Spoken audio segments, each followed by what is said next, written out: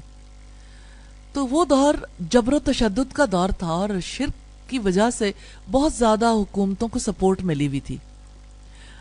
تو اگر آج کے دور میں دیکھیں تو حق کو قبول کرنے کے لیے جس سے جنگ کرنی پڑتی ہے, جانتے ہیں وہ کیا ہے؟ کیا آپ بتائیں گے کہ آج کے دور میں کس سے جنگ کرنی پڑتی؟ جی سب سے پیچھے نفس. سبحان اللہ. یعنی اب آپ کو یہ بات سمجھ آ رہی ہے کہ سب سے زیادہ جس چیز کے ساتھ انسان کو لڑنا پڑتا وہ اپنی جان ہے, اپنا نفس ہے. اور اللہ کے رسول صلی اللہ علیہ وسلم نے اس کے بارے میں کتنی زیادہ گائیڈ لائن دی. آپ ہر سپیچ سے پہلے کہتے تھے وَنَعُوذُ بِاللَّهِ مِن شُرُورِ أَنفُسِنَا وَمِن سَيِّئَاتِ أَعْمَالِنَا. ہم اللہ کی پناہ مانگتے ہیں اپنے نفسوں کے شر سے اور اپنے اعمال کی برائیوں اور خرابیوں سے. الحمدللہ. اور آپ دعا کرتے تھے اللہم رحمتک ارجو فلا تکلنی الی نفسی طرفۃ عین واصلح لی شأنی کلہ لا الہ الا انت. اللہ میں تیری رحمت کا امیدوار ہوں, تو مجھے میرے نفس کے حوالے ایک لمحے کے لیے نہ کرنا, میرے حالات کی اصلاح کر دینا. تیرے سوا کوئی معبود نہیں ہے, تیرے سوا کوئی معبود نہیں. تو آپ صلی اللہ علیہ وسلم نے اس تکلیف دہ صورتحال کا مقابلہ کرنے کے لیے کس طرح سے اپنی ذاتی زندگی کو مثال بنا دیا. الحمدللہ. سوال یہ پیدا ہوتا ہے کہ آج کا انسان سب سے زیادہ اپنے نفس کے ہاتھوں کیوں مجبور ہے؟ کیا آپ اس کا آنسر کرنا چاہیں گے؟ کیوں آج کا انسان اپنی ذات سے کیوں لڑتا ہے؟ کیوں اسے زیادہ لڑنا پڑتا ہے کل کے انسان کے مقابلے میں؟ جی دنیا کل اٹریکٹیو تھی, اس میں کوئی شک نہیں. اٹریکٹیو ہوتی ہے, وہ اپنی طرف کھینچتی ہے, یہ بہت اچھا آنسر ہے. لیکن ایز کمپیئر ٹو پاسٹ ہم دیکھ رہے ہیں, یعنی کل کے انسان کے لیے بھی یہی مسائل تھے. لیکن کل کے انسان کے لیے ایک بات ضرور تھی کہ کل کا انسان آزاد نہیں تھا. آزادی بڑی چیز ہے نا. تو جب کوئی خود کو آزاد سمجھتا ہے، جب خود کو کوئی غلام نہیں سمجھتا، تو ظاہر ہے کہ وہ جو چاہے کر سکتا ہے. اس لیے اس کا نفس اس کے لیے بہت بڑی رکاوٹ بن گیا. اس میں کوئی شک نہیں، کل بھی رکاوٹ تھا لیکن آج کے مقابلے میں کم. اچھا، اس کے علاوہ بھی اگر جدید دور کی فلسفی کو دیکھیں تو جو جدید تہذیب کا مذہب ہے نا، ابلیسیت ہے نا، انا پرستی، میں ہوں اور میں ہوتا رہتا ہوں. آپ اپنی ایڈورٹائزمنٹ میں دیکھیں، ایک انسان کو ایسے دکھایا جائے گا کہ وہ سمندروں پہ بھاگ رہا ہے، وہ پہاڑوں پہ چڑھ رہا ہے، وہ ہر چیز پہ قبضہ کر سکتا ہے اور وہ ہر چیز کو زیر کر سکتا ہے، غلبہ. اچھا، آپ اگر دیکھنا چاہیں تو انسان کی ترقیوں کو دیکھیں کہ انسان نے کس کس چیز کو کھوجا اور کہاں تک پہنچا. کہ جاندار چیزوں کی جس وقت کوڈ اوپن کیا تو انسان کو لگا کہ دنیا تو میرے آگے ڈھیر ہے، لیکن ابھی اس کی اپنی ذات کا معاملہ باقی تھا. بہت چھلانگیں لگائیں لوگوں نے جب اپنے انسان کے ڈی این اے کا کوڈ کھلا. اس وقت انسان کو لگا کہ اب تو ہمارا اپنے اوپر بہت اختیار ہو گیا، ہم جو چاہیں کر سکتے ہیں. تو آپ اگر دیکھنا چاہیں تو کلوننگ میں، کلوننگ کے حوالے سے جو ریزرویشنز ہیں، ایون چرچ کی، پوپ کی، میں اس وجہ سے یہ ریفرنس دے رہی ہوں کہ دنیا میں وہ جو اس وقت اللہ تعالیٰ کی صحیح رہنمائی پر نہیں ہے، وہ بھی اس کا کتنا بڑا خطرہ محسوس کرتے ہیں کہ نتیجہ کیا نکلے گا. کلوننگ کے توسط سے کلیم یہ کیا جاتا اور ایسا ہے، اور جینیٹیکل انجینئرنگ کے حوالے سے کہ اچھا بچے کی آنکھیں بلو چاہیے یا براؤن، آپ کو رنگ کیسا چاہیے، ہائٹ کیسی چاہیے، فلاں چیز کیسی چاہیے. پھر انسان کے ذہن میں آتا ہے نا، میں ہوں اور میں ڈیسائیڈ کر سکتا ہوں.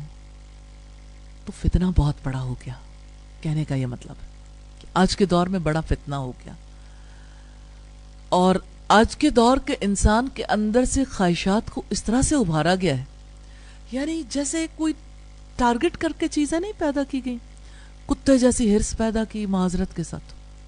کھانے پینے کے حوالے سے دیکھیے کس قدر ٹیمپٹیشن دلائی گئی. اونٹ جیسا کینہ پیدا کیا گیا ایک دوسرے کے ساتھ. قوموں کے اندر اس وقت جو کینہ اور بغض ہے، انسان کو برداشت نہیں کرتا. کسی کو زندہ جلا دینا، کسی کے ٹکڑے کر دینا. اور اگر آپ اس کو دیکھنا چاہیں کہ انسان کا کتنا بڑا دشمن ہے اور کتنا زیادہ وہ انجوائے کرتا ہے. کیا آپ جانتے ہیں کہ دنیا میں ہیومن میٹ کے ریسٹورنٹ کھل چکے؟ انسانی گوشت کھانے کے لیے جو لوگ شوقین ہیں ویسے ریسٹورنٹس پہ جاتے ہیں، اور سو کالڈ سیولائزڈ نیشنز کے تحت یہ سلسلے جاری ہیں.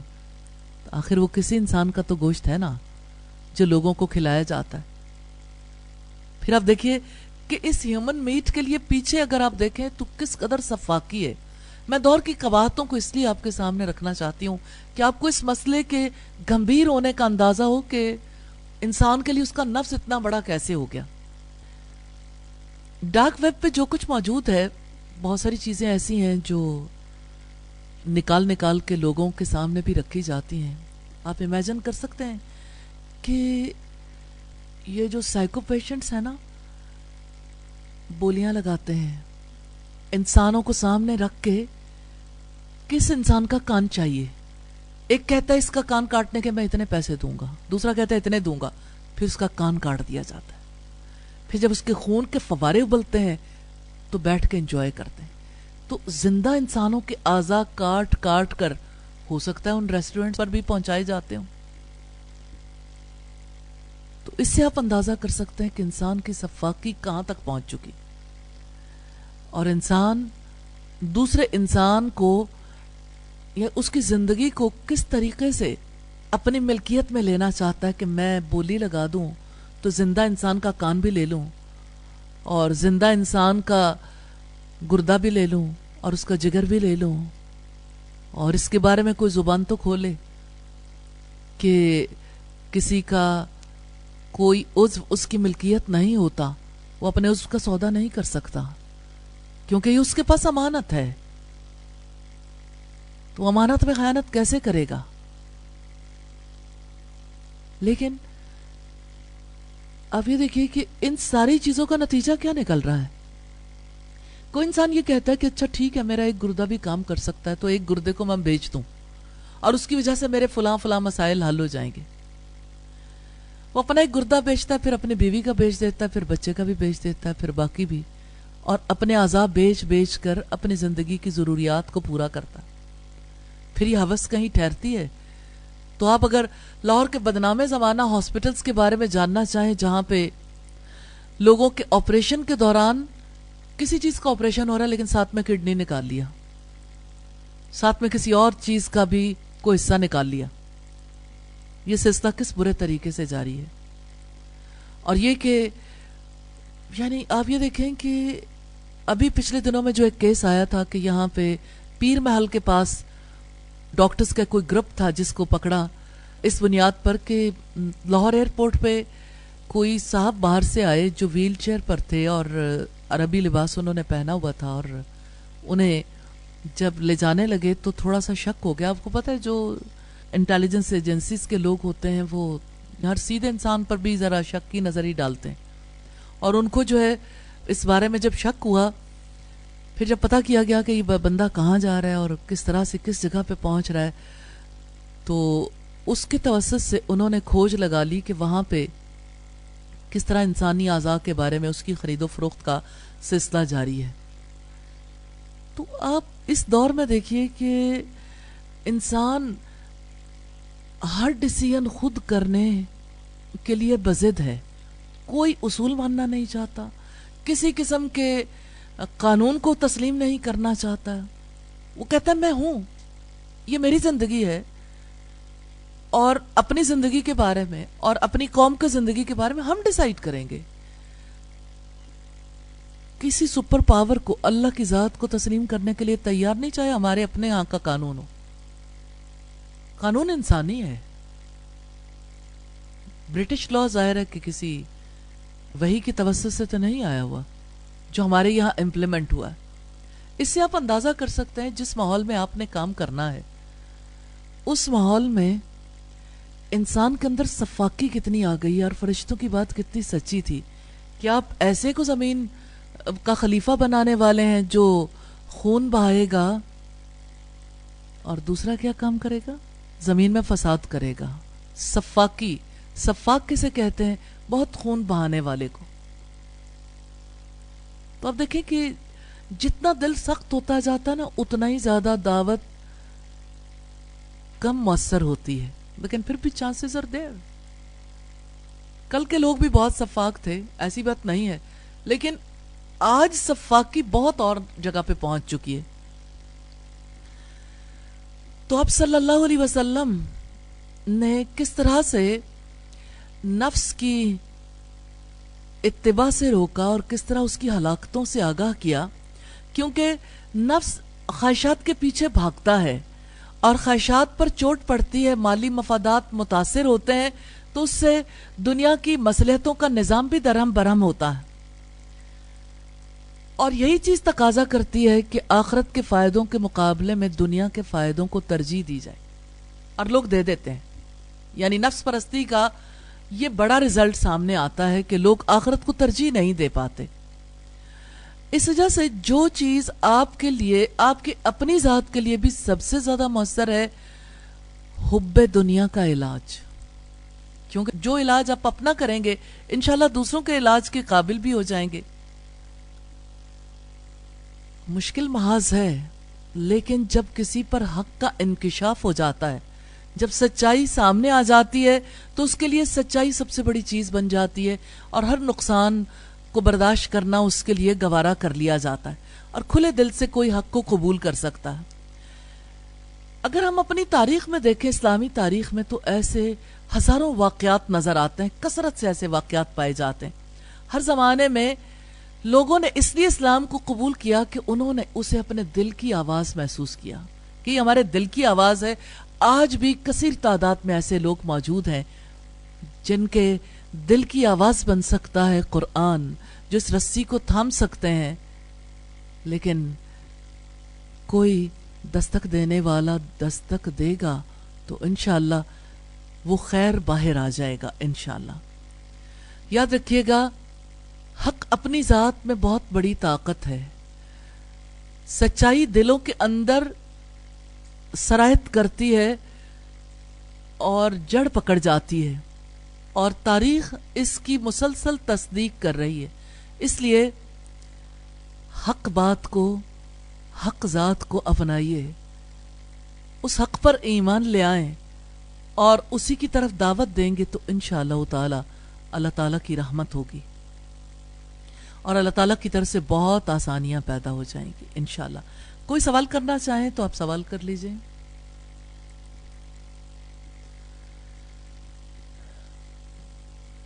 جی جی بیٹا۔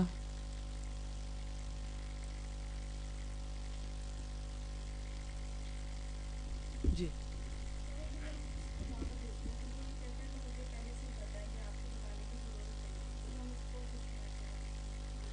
اصل میں بات یہ ہے کہ آپ اس طرح سے کیوں بات بتاتے ہیں کہ کوئی یہ کہے ہمیں پتہ ہے؟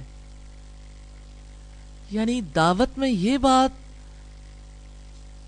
بات سب سے زیادہ اہم ہے کہ جس چیز کا ہمیں پتہ ہے ہم اس پر عمل نہیں کر رہے، تو ہمیشہ عمل پر آمادہ کرنے کے لیے نصیحت ضروری ہوتی ہے۔ نصیحت تو یہ تو انہا ذی تذکرہ، یقیناً یہ تو ایک نصیحت ہے، نصیحت ہے۔ ٹھیک جی۔ آج کے دور میں مسلمانوں کی جو صورتحال ہے، جیسے شام میں اور برما میں، اس حوالے سے ایز اے مسلم ہماری کیا رسپانسبلٹی ہے کہ ہم ان کے لیے کیا کر سکتے ہیں؟ کیا صرف دعا کافی ہے یا ہمیں عملی طور پہ بھی کچھ کرنا چاہیے؟ بات بڑی امپورٹنٹ ہے اور لوگوں کو اس رہنمائی کی ضرورت بھی بہت زیادہ ہے۔ اس میں کوئی شک نہیں ہے کہ وہ جو اقبال نے کہا کہ اخوت اس کو کہتے ہیں، چبھے کانٹا جو کابل میں تو دلی کا ہر پیرو جواں بےتاب ہو جائے۔ تو یہ بےتابی بڑی پازیٹیو ہے اور ہونی چاہیے۔ اس بےتابی میں کرنے والا کام کیا ہے؟ کرنے والا کام دعا ہے۔ نبی صلی اللہ علیہ وسلم قنوت نازلہ پڑھا کرتے تھے، قنوت نازلہ پڑھنی چاہیے۔ اور یہ ہے کہ اگر کوئی ایسی آرگنائزیشنز ہیں جو میڈیکل ایڈ کے لیے یا اسی طرح سے یعنی کسی بھی اعتبار سے کوئی خوراک پہنچانے کے لیے کام کر رہی ہیں، اور جس کے لیے یعنی سیفلی کام کرنا بھی ایزی ہے اور حکومتوں کے توسط سے ان چیزوں کو الاؤ بھی کیا جاتا ہے، تو اس میں اپنا شیئر ضرور ڈالنا چاہیے۔ لیکن جہاں تک اس بات کا تعلق ہے کہ آپ ایسی پوسٹ کو شیئر کریں، لوگوں کے اندر وہ جذبات ابھاریں اور ایک پورا ماحول پریپیئر کریں، تو دیکھیں نقطہ نظر میں اختلاف ہو سکتا ہے، لیکن میں یہ سمجھتی ہوں کہ اس بات کو ضرور پیش نظر رکھنا چاہیے کہ آپ ایک ماحول کو پورے طریقے سے بھڑکا دیں گے تو نتیجہ کیا نکلے گا؟ جب کوئی کچھ کرنے کے قابل نہیں ہے۔ اور اسلامک پوائنٹ آف ویو سے بھی جب تک آپ حکومتی سطح پر یعنی خلیفۃ المومنین کی زیر نگرانی اس چیز کو جاری نہیں رکھتے تو بہرحال یعنی یہ طریقہ کار بھی درست نہیں ہے۔ تو اس میں بنیادی بات یہ ہے کہ لوگوں کو پریپیئر کرنا، لوگوں کو مایوسی میں مبتلا کرنا، لوگوں کے اندر ایک بھڑک لگانا، اس اعتبار سے تو ہے کہ آپ انہیں دعا کے لیے اور قنوت نازلہ پڑھنے کے لیے تیار کریں، پھر انہیں آپشن بھی دیں۔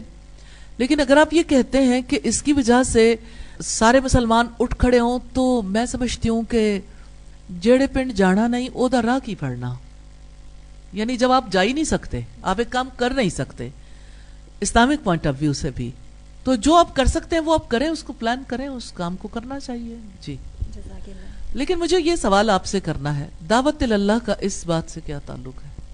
یعنی جو بات ہم نے اب تک کی ہے آپ کی طرف سے ایوری ٹائم irrelevant بات آ جاتی ہے۔ بیٹا ریلیونٹ بات کرنا سیکھیں۔ ہم نے پڑھا کچھ اور ہے اور بات کو اٹھا کے آپ نے کسی اور جگہ پہنچا دیا، جس کی وجہ سے نتیجہ یہ نکلتا ہے کہ یہ کام بھی نہیں ہونا. جو کرنے والا کام ہے اس کو چھوڑ کے لوگوں کا ذہن خراب ہو جائے، لوگ کچھ اور سوچتے رہیں. اکارڈنگلی کوشچن کرنا بہت ضروری ہے. ٹھیک ہے جی جی. استاد میں نے یہ پوچھنا تھا کہ جیسے آپ نے بتایا نا کہ ہم لوگ اپنی کڈنی کسی کو دے نہیں سکتے، تو دعوت اللہ کی بات کریں. اب آپ فقہی سوال کریں گے تو یہ ریلیونٹ ہو جائے گا. وہ ایک ایگزامپل تھی جی، وہ میرے سے الگ سوال کر لیجئے. السلام علیکم میم. جیسے اس کے لیے سب سے پہلی چیز جو ہوتی ہے وہ اپنے نفس پہ قابو ہوتا ہے جی. تو اس اپنے نفس پہ ہمیں کس حد تک گرپ ہونی چاہیے؟ یعنی کہ کیونکہ کئی دفعہ ایسے ہوتا ہے کہ ہم کوئی کام کرنا چاہ رہے ہوتے ہیں لیکن جیسے نفس کے ہاتھوں مجبور ہو جاتے ہیں. جیسے اگر ہم نے زیادہ کام کچھ کرنا چاہ رہے ہیں لیکن ایک ٹائم آتا ہے کہ جب نیند کا غلبہ ہو جاتا ہے یا تھکاوٹ ہو جاتی ہے، تو نفس پہ کس حد تک کنٹرول ہونا چاہیے؟ اور اس میں یہ آئیڈینٹیفیکیشن کہ شیطان کتنا حاوی ہو رہا ہے اور کتنا نہیں ہو رہا، اس کا کس طرح سے لانا؟ دیکھیں، جو انسانی ضروریات ہیں اس کو تو اللہ تعالیٰ نے ایڈریس کیا ہے، اور ان کو پورا کرنے کے لیے نماز جیسی عبادت کے لیے بھی حکم دیا ہے کہ اگر آپ کو نیند کا غلبہ، آپ کو پتہ ہی نہ چلے آپ کیا کہہ رہے ہیں تو سو جاؤ. آپ کو بھوک لگی ہے کھانا کھا لو. آپ کو ضروریات سے فارغ ہونا ہے، ضروریات سے فارغ ہو جائیں. آپ نماز کے لیے آنا چاہتے ہیں، بھاگ کر نہیں آئیں گے. آپ کی نماز مس بھی ہو رہی ہے، رکعتیں آگے بھی جا رہی ہیں، تب بھی آپ باوقار طریقے سے آؤ گے. میں یہ بات اس لیے آپ کے سامنے لانا چاہ رہی ہوں کہ یہ باوقار دین ہے اور ضروریات زندگی کا بھی خیال کرتا ہے، نفس کے تقاضوں کا بھی. لیکن ہر انسان یہ جانچ سکتا ہے کہ اسے 6 گھنٹے کی نیند لی ہوئی ہے. اب اگر اسے پھر بھی نیند آ رہی ہے تو پھر اسے اپنی نیند کو بھگانے کے لیے کچھ کرنا چاہیے کہ یعنی وہ قبر والی زندگی کیوں گزارنا چاہتا ہے، یعنی قبر کی طرح کیوں رہنا چاہتا ہے دنیا میں ہی اپنے گھر میں ہی اپنی قبر بنا کے بیٹھا ہوا ہے.